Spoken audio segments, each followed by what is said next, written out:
Antes de que salgan los niños a Sun Kids, queremos dar la bienvenida a Esmery Grace Rodríguez Granada, la nieta que ha nacido este lunes pasado, así que le damos la bienvenida porque está aquí con nosotros, así que gloria a Dios por eso. Se ha añadido un nuevo miembro a la iglesia. Y siempre se me olvida también darle la bienvenida, pero en esta mañana nos visita el pastor Scott de la iglesia madre allá en Port St. Lucie y también Eli, el director de alabanza en Lakewood, y su esposa Cecia con sus dos hijos. Así que muchas gracias por la visita, siempre es un honor. Thank you for visiting us this morning. Es un honor para nosotros tenerlos aquí en esta mañana. Pero los que nos quedamos acá, pues siempre, ya pueden pasar los niños a su tiempo de estudio también, donde también ellos van a ser expuestos al Evangelio, a la palabra de Dios, con una hermosa maestra, así que pueden estar seguros de que están en buenas manos en esta mañana. Y a la final, pues ellos mismos regresarán acá al santuario. Y nosotros nos quedamos acá. Como siempre nos gusta decir, semana tras semana es el tiempo central, es el corazón de nuestro servicio de oración, porque siempre estamos a la expectativa de lo que Dios tiene para decir, que quiere decirnos a través de su palabra. Y hoy queremos hacer esa pregunta, ¿verdad? ¿Qué quiere decirnos Dios en esta mañana? La semana pasada les di la advertencia que ya íbamos a terminar con esta serie, les prometí, ya al fin vamos a llegar al final de esta serie que hemos titulado Yo Creo, sobre las enseñanzas esenciales para los seguidores de Jesús. Y nos quedan 2 instalaciones más, les prometo, hoy y el domingo que viene, y entonces ya se termina la serie y comenzamos una nueva serie. Pero ¿cuántos no han sido bendecidos? Yo he sido bendecido. Honestamente, aprender lo que necesita saber un discípulo de Jesús, qué es lo fundamental, cuáles son los fundamentos. Y como hemos dicho varias veces, está basado ligeramente en lo que es el credo apostólico. Por eso escuchamos la introducción. Pero no quería terminar, y hoy vamos a estar hablando sobre esa frase que si usted ha leído el credo en su totalidad, sabe que hay una estructura trinitaria que comienza con creemos en Dios Padre Todopoderoso, Creador de los cielos y de la tierra, y entonces en Jesús, nuestro Señor, su Hijo, y el Espíritu Santo, la Santa Iglesia Católica, la comunión de los santos, el perdón de los pecados, la vida eterna, la resurrección de los cuerpos. Y hoy vamos a estar hablando sobre esa frase que dice: yo creo en la Iglesia, yo creo en la Santa Iglesia Católica, en la comunión de los santos. Y vamos a estar en Efesios capítulo 2, así que les voy a pedir que abran sus Biblias ahí. Pero antes de que vayan pasando a Efesios capítulo 2, yo creo que antes de que terminemos esta serie, quiero aclarar, aunque lo he hecho en otras ocasiones, pero aclarar lo que quizás alguno de ustedes haya tenido dudas o preguntas, pero algunas otras personas me han hecho esa observación. No ha sido mucha, lo prometo, se pueden contar con las manos los que me han hecho esa pregunta, han tenido esa objeción. ¿Por qué, si somos una iglesia cristiana, yo pensé que ¿por qué decimos la Santa Iglesia Católica? Entonces vamos a clarificar un poco ese tema, porque quizás algunos de nosotros hemos crecido en lo que es la Iglesia Católica y preguntamos, bueno, yo pensé que eso había quedado en el pasado, e incluso la palabra santos, ¿por qué la comunión de los santos? Y yo pensé de que antes en esa iglesia hablábamos de santos o personas santas, pero ahora no. ¿Por qué la Iglesia Santa Católica y los santos?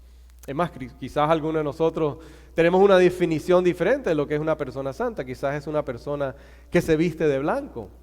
Pero bueno, vamos a hablar rapidito sobre eso antes de llegar al sermón. Le prometo que cuando lleguemos al sermón vamos ahí ya aterrizando el avión. Pero bueno, la palabra católica, para darles un panorama, vamos a hablar rápidamente, clarificar la palabra católica, la comunión de los santos, qué es la iglesia.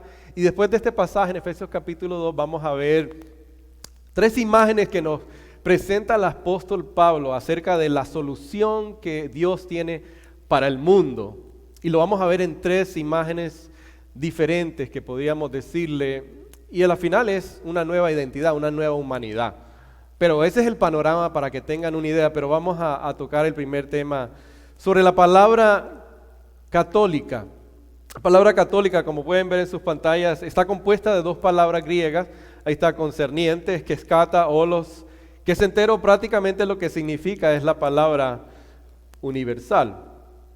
Ahora, para poder entender eso hay que hablar de cuál ha sido el significado de esta palabra católica a través de la historia. ¿Cuál ha sido el significado? No es el mismo significado que quizás ahora tenemos hoy en día. Pero bueno, ustedes los que han estado aquí por un tiempo saben que nosotros siempre promovemos lo que es el discipulado o la formación espiritual a través de lo que es vida en vida, es el discipulado. Y no cabe duda que esto lo podemos ver porque lo enseña Jesús. Es más, lo que sabemos es que el apóstol Juan tuvo un discípulo llamado Policarpo, que a la vez tuvo otro discípulo que se llama Iraneos. ¿Y quién es este personaje? Pues es un padre de la iglesia que sabemos que él mismo menciona. Él cita lo que es el credo apostólico. ¿Y por qué menciono todo esto? Es para que podamos entender de a dónde viene, cuál es el trasfondo del uso de la palabra católico.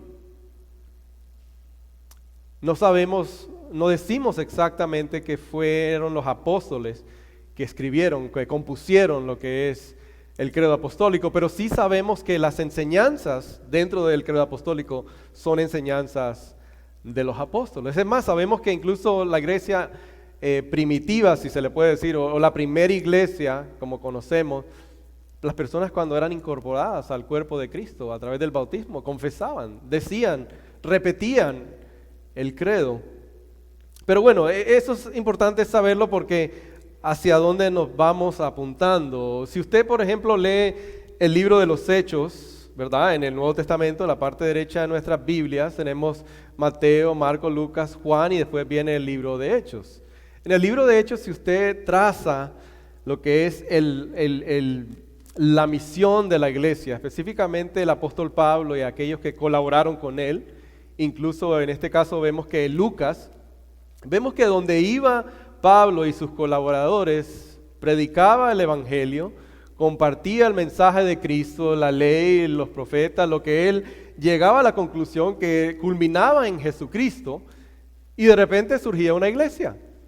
Se levantaba una iglesia, vemos que habían iglesias tanto en Antioquía, en la región de Galacia, en Listra, en Derbe.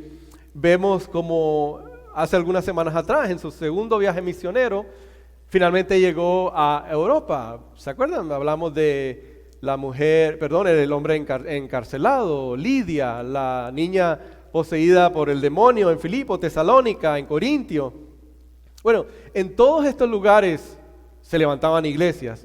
Pero lo que entendemos es que la iglesia primitiva o los cristianos inicialmente no decían, bueno, hay 10, hay 15, hay 20 iglesias diferentes. No, ellos lo que decían es, hay una sola iglesia, hay una iglesia universal, hay una iglesia católica, es una iglesia nada más. No importa si hay hermanos allá en Galacia o hermanos allá en Corintio, si creemos todos en Cristo, todos somos hermanos en Cristo. No hay una iglesia diferente, hay solo una iglesia católica, es una iglesia universal. Es una iglesia en general, no hay diferencia. Aunque hay diferentes expresiones, podríamos decir, hay diferentes expresiones de esa única iglesia católica, pero sigue siendo una iglesia nada más. Es una iglesia nada más. Amén, ¿estamos ahí hasta ahora? Es una iglesia nada más. Así que los primeros 1000 años, podemos decir, de la iglesia de Cristo, esta palabra nunca tenía connotaciones negativas, la palabra católica. Nunca, porque eso es lo que enseñaban, el credo apostólico. Creemos en una santa iglesia católica. Los primeros 1000 años existía solamente una sola iglesia, unificada, ¿verdad? Es lo que entendemos. No existían presbiterianos, bautistas, metodistas, pentecostales, eso no existía. Le decía a un hermano que cuando le mencioné esto, decía, ¿cómo que los bautistas si los bautistas han existido desde el principio? Pero no, había solamente una iglesia. Pero lo que sabemos a través de lo que nos dicen los historiadores, en el año 1054, es la primera vez que vemos que empieza una división. Y es la primera vez que la palabra entonces empieza a tomar connotaciones negativas. Porque ¿qué es lo que sucede en el año 1054 aproximadamente? Se divide en la iglesia al este y al oeste. ¿Qué sucede entonces inmediatamente por esa división conocida como el gran cisma? ¿Qué sucede? Bueno, la iglesia del oriente dice, bueno, nosotros somos la iglesia ortodoxa.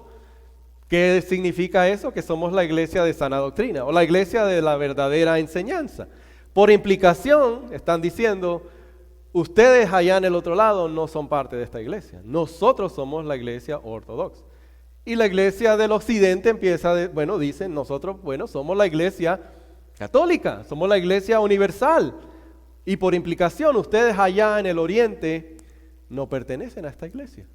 Y empieza la división.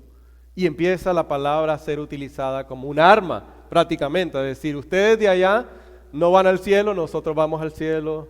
Nosotros aquí sí somos la verdadera iglesia y sí vamos para el cielo. Nadie aquí ha crecido, creo, no quiero asumir, pero quizás la mayoría de nosotros hemos creído en la iglesia occidental, ¿verdad? Lo que es la iglesia católica. En ese sentido de la palabra, nadie aquí ha estado o ha sido parte de la iglesia oriental, que es la iglesia ortodoxa, ¿verdad? Creo, nadie. Pero sabemos que después en el siglo XVI hay otra división. Hay una división aún más grande, ¿verdad? Es la reforma protestante. Sale la iglesia luterana, la iglesia metodista, la iglesia episcopal, la iglesia bautista, y hay más y más y más división. Y usted se pregunta, pero cualquiera por ahí se puede preguntar, incluso aquí en esta misma calle, hay una iglesia bautista de Flagler, la primera iglesia bautista, la misionera bautista, de la libre albedrío bautista, pentecostales, presbiteriano, y usted se pregunta, pero ¿por qué tantas denominaciones, verdad? ¿Por qué tantas? Yo quiero que sepan que lo importante, y esto lo dijo Jesús, y esto hay que ponerle atención, y hace unas semanas atrás abordamos ese tema cuando hablamos de la ascensión. ¿Se acuerdan que él dijo, Jesús oró en su última semana, en su semana de pasión, oró claramente, dijo, Padre, así como tú me has amado a mí, la gloria que me has dado a mí, yo se la doy a ellos para que sean uno, para que sean solo uno, para que haya unión entre ellos.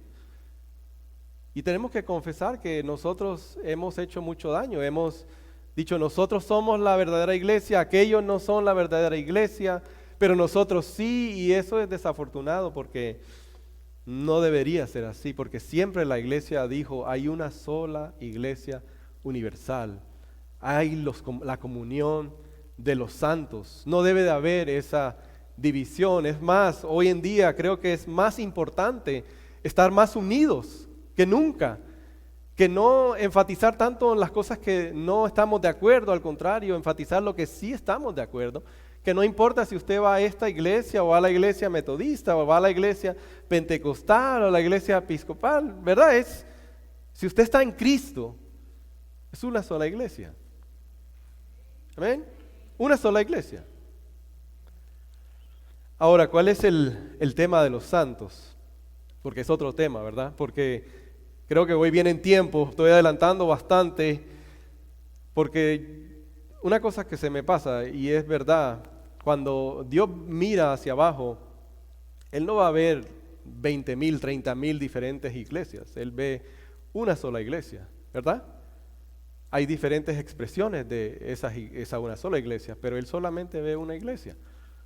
Este es un ejemplo perfecto, este local que fue fundado, establecido por una iglesia conocida como la iglesia del Buen Samaritano. Esa es la fundación, pero ahora hay otra expresión de esta iglesia universal, esta iglesia santa en estos momentos, es otra expresión, no es la misma expresión.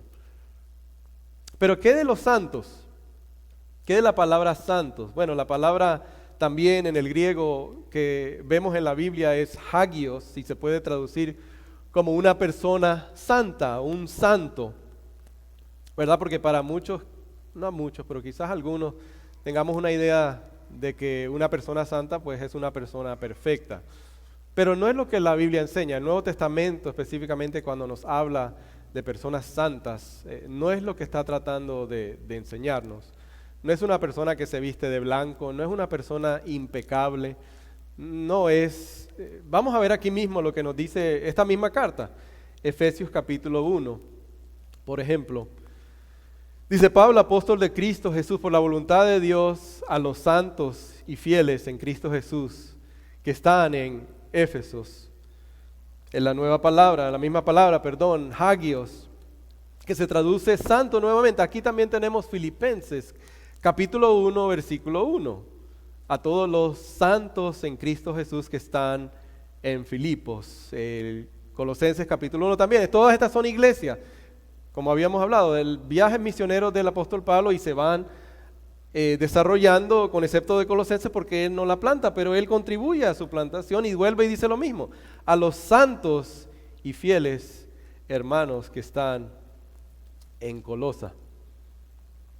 Ahora, todavía sigue la pregunta, ¿qué es entonces la palabra santo? Y aquellos de ustedes que ya llevan con nosotros un tiempo, sabemos que aquí siempre enfatizamos lo que es la buena noticia de Jesús. ¿Amén?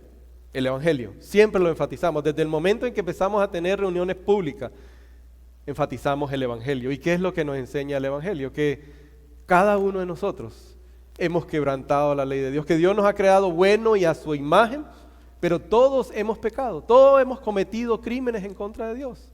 En palabra, en pensamiento, en obra, no hay nada que yo, que usted podamos hacer, nada que podamos hacer para hacernos nosotros mismos, nosotros, aceptables delante de Dios, nada, no importa cuánto yo me esfuerce o trate, pero Dios el Padre tuvo que enviar a Dios el Hijo a vivir la vida que usted y yo no podemos vivir, a morir la muerte de un criminal, como hablamos en toda esta serie, sufrir bajo Poncio Pilato, descender hasta los infiernos, a sufrir, pero también a resucitar como celebramos hace 2 semanas.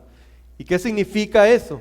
Lo que celebramos, que en la cruz Jesús pone mis pecados, sus pecados, todos nuestros pecados han sido pagados, todos, no hay uno que esté por ahí, no, todos completamente pagados en la cruz. Y ahora Dios, cuando ve a usted y me ve a mí, si usted está en Jesús, déjeme ser claro, si usted está en Jesús, si usted está en Cristo Jesús, entonces la Biblia dice, ¿sabe qué es usted y soy yo? Somos santos. ¿Por qué? Porque ahora Dios nos ve a través de la justicia ajena, que es la perfección de Jesús. No a través de nuestra, sino nos ve a través de Jesús y somos declarados justos. Estamos siendo ahora santificados por Cristo. Y entonces dice la palabra que somos santos. Somos santos, la comunión de los santos, la Santa Iglesia Católica, ahora somos santos. No es santo la persona que se viste de blanco, que hace ritos o celebra. No, somos santos porque Dios nos ve a través de la justicia de Cristo. Y entonces creemos en la Iglesia universal, creemos en la comunión de los santos y creemos también en la Iglesia. Y vamos bien con el tiempo porque aunque parezca algo irrelevante o parezca algo de más decir que creemos en la iglesia, es obvio, estamos en una iglesia, ¿verdad?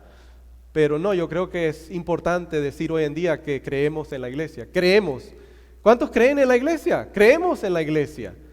¿Por qué? Porque hoy en día hay muchas personas que tienen diferentes observaciones de lo que es la iglesia. Es más, muchos de nosotros tenemos amistades familiares que nos dicen eso, que ¿para qué la iglesia? ¿Para qué tanta iglesia? ¿Para qué tú vas semana tras semana a esa iglesia? ¿Verdad? ¿Por qué? Porque hay personas que dicen, bueno, la iglesia es un lugar donde podemos reunirnos socialmente, tener buenas amistades, buenas vibras, buenas cosas en común, pero eso es simplemente la iglesia. Para eso existe la iglesia, para tener buena relación, para ir ahí y recibir un mensaje motivador, sentirme bien, que no se meta mucho en mi vida y yo vengo y voy como Pedro por su casa, pero esa no es la iglesia. Tampoco es la iglesia una plataforma para algún tipo de acción social o política, ¿verdad? La iglesia no existe para eso, aunque hay cosas que son verdades, hay cosas a las cuales tenemos que decir firmemente, esta es nuestra posición social, pero no es primordialmente para eso. Y también hay aquellos que dicen, ¿verdad? La iglesia es buena, pero eso no es para mí. Yo puedo tener una relación con Jesús. Es más, puedo tener una mejor relación con Jesús que tú en mi casa, apartado de la iglesia. Yo no necesito a la iglesia. Eso no es lo que escuchamos. Entonces es importante decir, no, nosotros creemos en la iglesia. Creemos en la iglesia porque la iglesia, amados, es la esperanza del mundo. Y usted dirá, wow, eso es algo difícil, eso es algo pesado. La iglesia es la esperanza del mundo. La iglesia es la esperanza del mundo. Por eso creemos en la iglesia, la Santa Iglesia Católica. Ahora sí vamos a pasar a ese pasaje y ahí terminamos, les prometo. 3 imágenes rapidito que podemos ver en este pasaje. Déjenme orar rapidito y leemos el pasaje. ¿Les parece? Ok. Padre Santo, gracias por tu palabra, mi Dios, este siervo inútil. Padre, tú remuéveme de este lugar. Señor, comienza allá a mover dentro de nosotros, a inclinar nuestros afectos, nuestros deseos más a ti, mi Dios. Que hoy tengamos una apreciación más por Cristo, Señor, por amar más a Jesús, por darlo a conocer y por amar a nuestro prójimo. Te amamos, te bendecimos, en el nombre de Jesús te pedimos esto. Amén y amén. Y dice la palabra de Dios comenzando con el versículo 11, Efesios capítulo 2, versículo 11. Tengan su Biblia abierta, por favor, porque vamos a estar trabajando con el pasaje. Así que tenga la palabra de Dios abierta ahí. Dice la palabra lo siguiente: por lo tanto, recuerden ustedes los gentiles de nacimiento, los que son llamados incircuncisos, por aquellos que llaman o se llaman de la circuncisión, lo cual hace en el cuerpo por mano humana. Recuerden que en ese entonces ustedes estaban separados de Cristo, excluidos de la ciudadanía de Israel y ajenos a los pactos de la promesa, sin esperanza y sin Dios en el mundo. Pero ahora en Cristo Jesús, a ustedes que antes estaban lejos, Dios los ha acercado mediante la sangre de Cristo. Y escuchen este pasaje porque están las palabras clave. Porque Cristo es nuestra paz. De los dos pueblos ha hecho un solo, derribando mediante su sacrificio el muro, y aquí una palabra clave, de enemistad que nos separaba.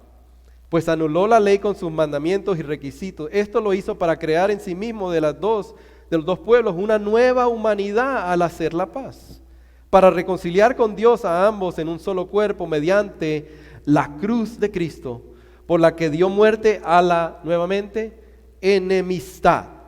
Él vino y proclamó paz a ustedes que están lejos y paz a los que estaban cerca, pues por medio de él tenemos acceso al Padre por un mismo espíritu. Vamos a mantenernos ahí, pero aquí está claro, ¿verdad? Ya hemos visto la palabra repetida. ¿Cuál es el problema? Hay hostilidad, hay enemistad. Ese es el problema. Ese es el problema de la humanidad, y por eso les dije con anticipación, la iglesia es la esperanza del mundo. La iglesia es la esperanza del mundo. Es la esperanza para la hostilidad, para la enemistad, para el odio y para el rencor.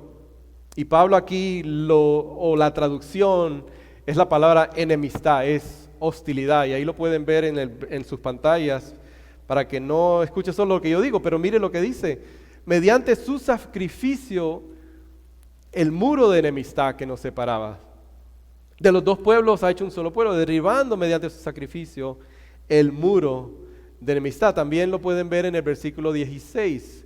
Para reconciliar con Dios a ambos en un solo cuerpo mediante la cruz por la que dio muerte. Otra vez, ¿a qué? A la enemistad. A la enemistad, a la hostilidad, al odio. Y cómo Dios planea hacerlo? Ya se lo he adelantado. ¿Cuál es el propósito de Dios?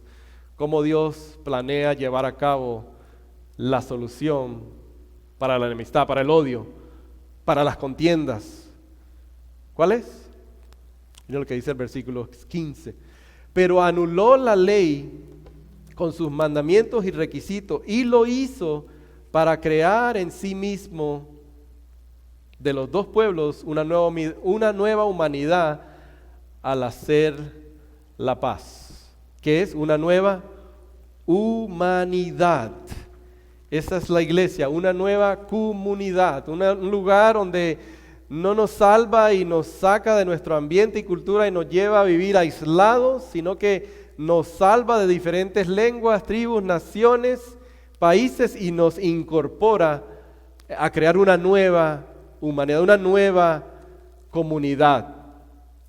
¿Y qué es lo que significa eso? Pues es obvio, ¿verdad? No hay que hablar mucho de eso. Hay enemistad, hay hostilidad, hay odio, hay racismo, hay socialismo, hay tribalismo, hay nacionalismo en nuestro tiempo, ¿verdad?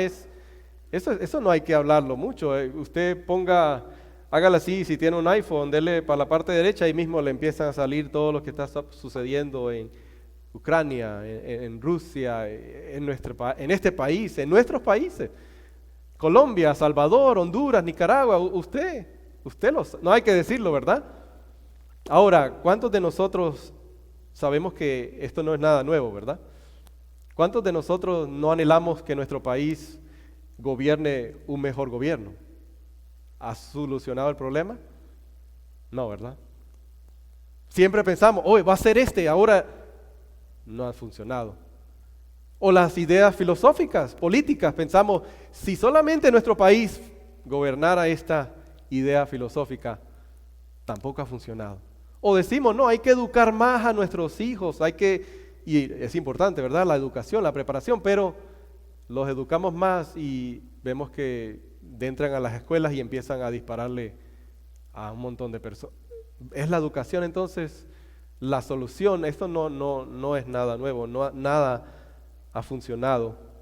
Nuestra humanidad tiene un problema, es enemistad, es hostilidad, es odio, las guerras, las atrocidades, la corrupción, el abuso de poder, los hermanos que hemos conocido, ¿verdad? Y con mucho su permiso lo comento, las cosas que se ven en la ¿cómo se llama? La frontera de este país, ¿verdad? Las personas que hacen ese viaje y cómo ahora eso es un negocio, que los carteles secuestran y piden dinero. Lo humano sería, ¿verdad? Ayudar, pero se vuelve un negocio, es abusar de las personas.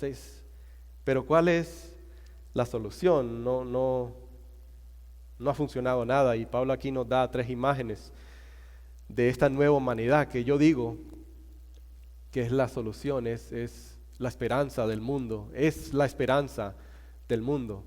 El versículo 19, mire lo que dicen en sus pantallas, si lo pueden ver, dice: por lo tanto ustedes ya no son extraños ni extranjeros, sino conciudadanos de los santos y miembros de la familia de Dios. La primera imagen entonces que podemos ver ahí es que nos da una ciudadanía sustituta, una nueva ciudadanía. ¿Y por qué eso es importante? Especialmente para nosotros, ¿verdad?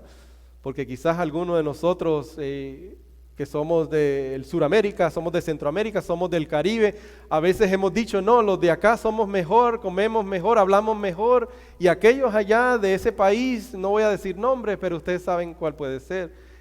Esa gente no, ¿verdad? O no, esos de Centroamérica, ese país, esos son los que han causado en Centroamérica o el Caribe, y todas esas cosas nos dividen, ¿verdad? A veces uno dice, no, tenemos la mejor comida, hablamos mejor el español, nosotros somos humildes, y los de allá dicen lo mismo, ustedes no, nosotros somos humildes, nosotros resolvemos todo, y hay división, ¿verdad? Y aquí dice Pablo que no.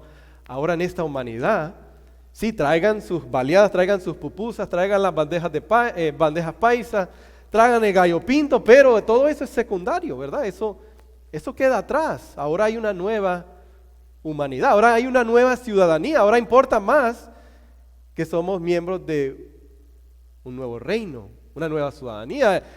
La carne asada puede venir, las pupusas que vengan, pero eso queda secundario. Eso ya no nos debe de dividir, ¿verdad? No, eso es insólito. Es una nueva humanidad, una nueva identidad. Pero lo segundo que nos dice también es que somos miembros de una buena familia. Y a mí me pasó esta semana rapidito una ilustración que me llamó la atención preparándome, porque me decía un hermano cuando nuestra hija daba luz y ella, wow, campeona. Lo que mi esposa Lourdes no lo hizo, pero ella aguantó todo ese dolor y ese sufrimiento y uno llorando porque queriendo ayudar y dando a luz. Y me dice un hermano, no, es que ella tiene sangre catracha o sangre colombiana. No es eso, ya eso queda secundario. Ahora somos conciudadanos del cielo, somos hermanos en Cristo, ¿verdad? Eso queda atrás, no es un país ni el otro que sea mejor, pero la segunda cosa que podemos ver es que somos miembros de una familia. Mire lo que dice: edificados sobre el fundamento de los apóstoles y los profetas, Cristo Jesús siendo la misma piedra angular, en él todo el edificio bien armado se va levantando para llegar a ser un templo santo en el Señor. En él también ustedes son edificados juntamente para ser morada de Dios por su Espíritu. Somos miembros de una nueva familia. Eso es pesado, ¿verdad? Es pesado porque para nosotros, incluso los que somos hispanos, somos bien familiares, ¿verdad? Somos mi familia, es mi familia. Pero aquí hay algo como que, pero somos miembros de una familia que tiene el precio de sangre. Aunque yo tenga familiares, familia, ¿verdad? Que quizás no compartan mi fe, pero tengo hermanos en la fe que son mi familia. Ahora dice Pablo, es fuerte, porque eso es una lucha para nosotros. No, yo tengo mi familia es la prioridad. Pero dice, ahora somos miembros de una nueva familia, ciudadanos del cielo, un rey al cual estamos sometidos, pero ahora también a un padre, porque somos miembros de una familia. Pero ahí también está la otra imagen, no sé si se percató, que es aún un poco más profunda. Déjeme ver si lo puedo explicar bien. Hay como una intensidad que va progresando porque somos ciudadanos del cielo, vamos siendo miembros de una familia, pero ahora es más profundo esa intensidad porque ahora dice que estamos cimentados juntos para llegar a ser un cuerpo donde la habitación va a ser de Dios. Dios habita en nosotros. ¿Ves la intensidad de ciudadanos a una familia, pero ahora también a vivir pegados así, como hacer templos, piedras, todos juntos, ¿verdad? Y ¿por qué es eso? Porque Dios nos reconcilia primero con Él, verticalmente, ¿verdad? Pero también si Él nos reconcilia verticalmente, por implicación, entonces mis relaciones horizontales también tienen que seguir. Somos reconciliados los unos con los otros, pero aquí vemos también una profundidad, una intensidad en cuanto a esa relación. ¿Y por qué creo que está diciendo eso el apóstol Pablo? Porque en una familia, ¿verdad? Usted si ha crecido con otros hermanos y hermanas, quizás si ha crecido como un hijo solo, pues no lo ha experimentado, pero nosotros que hemos crecido con otros, con mi hermana, por ejemplo, mayor, mi hermano mayor, vivimos en la misma casa, pero tomamos nuestros diferentes rumbos, ¿verdad? Hay una intimidad, no cabe duda, por eso es la casa. Pero también el padre puede estar ahí como no puede estar. Pero en ese templo estamos siendo todos cimentados. Hay una intimidad un poco más fuerte porque no hay para dónde ir, ¿verdad?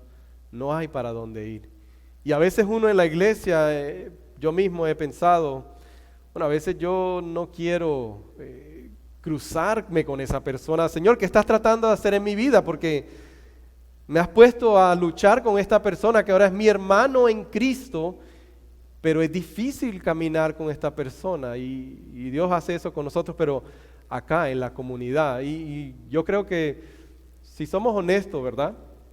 Y esta es la belleza del Evangelio. Si somos honestos y miramos a nuestro alrededor, hay personas que estamos aquí incluso, que quizás si no fuera por el Evangelio, no fuera por la iglesia, no estuviéramos relacionándonos los unos con los otros, no tuviéramos esa amistad, no tuviéramos esa intención de tener comunidad el uno con el otro, si no fuera por la iglesia.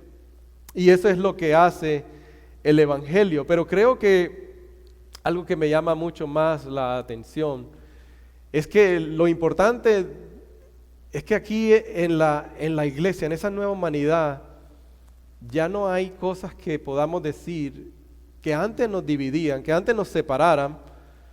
Ya aquí no podemos traerlas esas cosas, ¿verdad? Porque ¿qué es lo que podemos traer a nuestra salvación cada uno de los que estamos aquí presentes? ¿Qué traemos? Nada, ¿verdad? Nada, no contribuimos nada a nuestra salvación.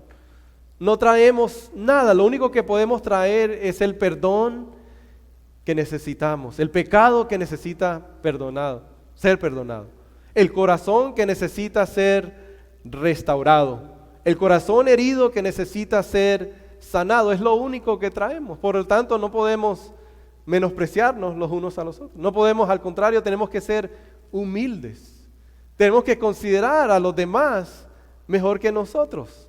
Y eso solamente lo hace el Evangelio. Miren lo que dice el apóstol en el versículo 13. No lo tengo en la pantalla, pero por eso es que estamos diciendo que creemos en la iglesia, que es la solución, es la esperanza para el mundo, porque es lo que nos dice la palabra. En el versículo 13 dice, pero ahora, después de todo lo que hemos hablado, la hostilidad, la enemistad, todo eso como se ve de una manera existencial, dice, pero ahora Cristo Jesús, a ustedes que antes estaban lejos, Dios los ha acercado mediante la sangre de Cristo. ¿Por qué eso es importante? Porque normalmente para nosotros, y por eso decía que la identidad, cuando uno habla acerca de la identidad, ¿qué es lo que está tratando de contestar o buscar? O sea, ¿quién soy yo? ¿Qué valor tengo? ¿Valgo yo de verdad como persona? Y desafortunadamente a veces buscamos aparte de Cristo nuestra identidad, y eso se ve como, se ve comparándonos los unos a los otros, ¿verdad?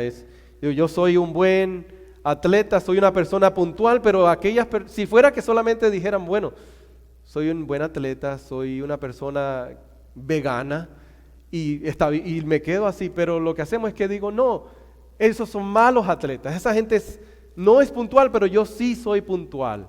Yo voy a la iglesia todos los domingos, pero aquellas personas no van, entonces tomamos una identidad incorrecta porque valorizamos o le damos el valor a las cosas que no, de verdad, son importantes, pero no es lo que nos debe dar la identidad. Pero aquí Cristo nos dice que es simplemente su sangre.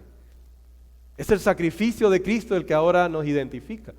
¿Y por qué digo que nos hace humildes? Porque para ellos decían, bueno, yo soy judío, yo tengo la ley, yo sigo la ley, algo bueno lo impongo, te humillo, tú eres gentil, no puedes participar en la adoración. Él dice, no, todo eso ahora, toda la barrera, todas las paredes, todo lo que nos separaba, todo eso ha quedado derrumbado. Ahora la identidad cristiana es una identidad de humildad, pero que a la misma vez nos exalta. Me encanta lo que dice, y con esto terminamos, me encanta esta frase que dice el autor Jack Miller, que es el mentor de Lourdes y mío. Nos recomendó este programa que fue fundado por este señor, y dice que él siempre que llegaba a un lugar y daba una presentación citaba esto, y lo quiero compartir porque es amazing, porque el evangelio está ahí y es lo que da nuestra identidad. Mire lo que él dice, siempre decía, el evangelio, esta nueva humanidad, como no puedo traer nada, solo traigo el pecado que necesita ser perdonado, por lo tanto no tengo que menospreciar a las demás personas en esta nueva humanidad que Dios está creando, y es la solución del mundo, porque cuando vengo yo no contribuyo nada, por lo tanto no puedo humillar a los demás, tengo que exaltarlos. Mire lo que él dice, porque él dice, ánimo, porque tú eres un pecador peor de lo que jamás te atreviste a imaginar. Te humilla, ¿verdad? Pero no te deja ahí, porque dice que y eres más amado de lo que jamás te atreviste a esperar. Y el evangelio nos deja a todos en un piso llano, ¿verdad? La cruz, todos estamos en el mismo nivel. Necesitamos es de su misericordia y de su gracia, y por eso creemos en la iglesia. Amén. Pero hermano, déjeme ya, y con esto terminamos. Cuando decimos que creemos en la iglesia, amados, no es que usted venga y se vaya como que nadie lo conozca y viva aislado de la comunidad y no se conecte, no. Es difícil así vivir en comunidad. Que usted no quiera que nadie sepa de usted, no es cómo nos llamamos, nos animamos, cómo me involucro, cómo puedo yo servir, cómo puedo yo de verdad tener comunidad. Y aquellos que tenemos hijos, jóvenes, niños, usted no se imagina el beneficio, la bendición, aquellos que son abuelos, que son tíos, que desde pequeños usted pueda instruir, que Dios le dé la bendición de usted poder ser el medio que Dios utiliza. Porque cuando sus hijos van creciendo y creciendo y creciendo, es más difícil inculcarles la palabra de Dios. Es más difícil traerlos a la iglesia. Y usted sabe, hay algunos de ustedes que están aquí que saben lo difícil que ahora es tratar de hablarles de Cristo cuando ya son adolescentes o jóvenes adultos. Pero instrúyalos desde pequeños, tráiganlos, aunque sus padres no quieran venir, tráiganlos. Y usted vea la bendición que es la iglesia para su vida. Se lo digo como testimonio, no para jactarme, pero como testimonio que nosotros le enseñamos a nuestros hijos, fuera donde fuéramos, de vacaciones, lo que fuera, buscábamos una iglesia, cualquier iglesia, y nos congregábamos. Y ellos ahora han aprendido, han modelado eso. Ahora casados con hijos, el valor de la iglesia. El valor, porque es la solución del mundo. Padre, gracias por tu misericordia, mi Dios. Gracias por tu iglesia, tu esposa amada. Gracias, Jesús, porque sabemos que the church is not perfect. La iglesia no es perfecta. Sabemos que hemos cometido errores, Señor, pero no cabe duda que es la esperanza del mundo, mi Dios. Es el medio por el cual tú has prometido, cuando le dijiste a tus discípulos, cuando le enseñaste a orar, que viniera tu reino, que el Padre fuera glorificado, que tu voluntad se hiciera en la tierra como en el cielo.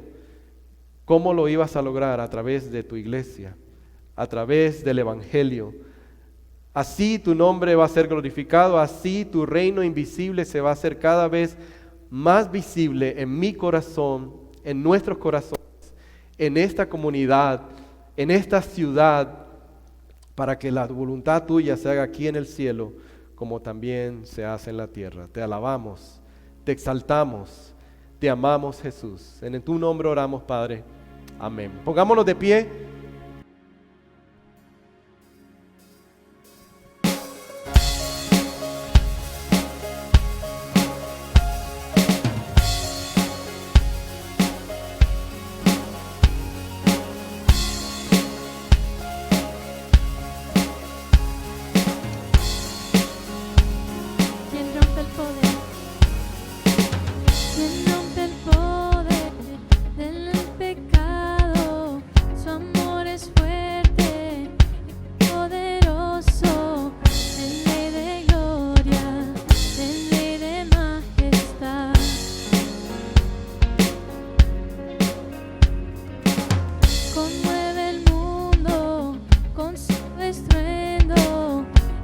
Asombra con maravillas, el Rey de gloria.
es el Cordero de Dios, digno es el Rey que la muerte venció. Digno es el Cordero de Dios,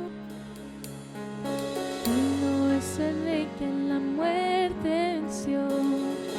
Digno es el Cordero de Dios, digno es el Rey que la muerte venció. Digno es el Cordero de Dios, digno, digno, digno. Oh, gracias sublimes, perfecto es tu amor. Tomaste mi lugar, gaste tú mi cruz, tu vida hice ahí, y ahora libre soy. Oh, Jesús, te adoro por lo que hiciste en mí.